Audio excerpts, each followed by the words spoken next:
السلام عليكم ورحمة الله تعالى وبركاته. مرحبا بكم في فيديو جديد. كنتمنى تكونوا كاملين بخير وعلى خير وانتم كتشاهدوا هذا الفيديو هذا. اليوم في هذا الفيديو جبت لكم 4 ديال السيارات مستعملة بأثمنة مناسبة.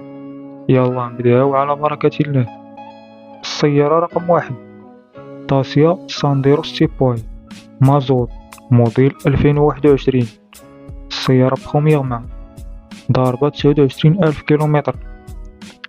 6 ديال الخيل، طوموبيل عامرة فيها لاكليم، زجاج إلكتريك، بوست راديو تاكتيل، جوانط ألمنيوم.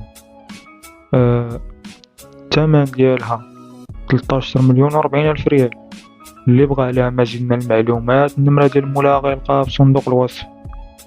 السيارة رقم 2 أوبيل أسترا مازوت موديل 2011. 7 ديال الخيل، طوموبيل عامرة فيها لاكليم ديجيتال، فيها الزجاج إلكتريك ب4، جوانط ألمنيوم.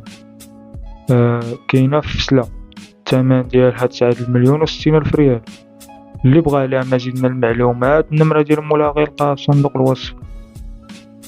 السيارة رقم 3 داسيا دوكير مازوت موديل 2019.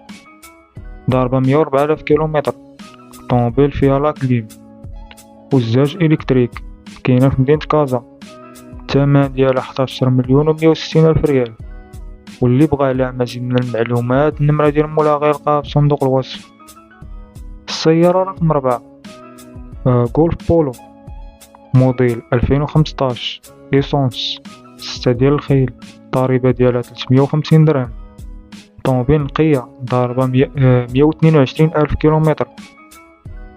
الثمن ديالها 10 مليون و40 ألف ريال. كاينة في مدينة طنجة. اللي بغى عليها مزيد من المعلومات النمرة ديال مولاها غيلقاها في صندوق الوصف.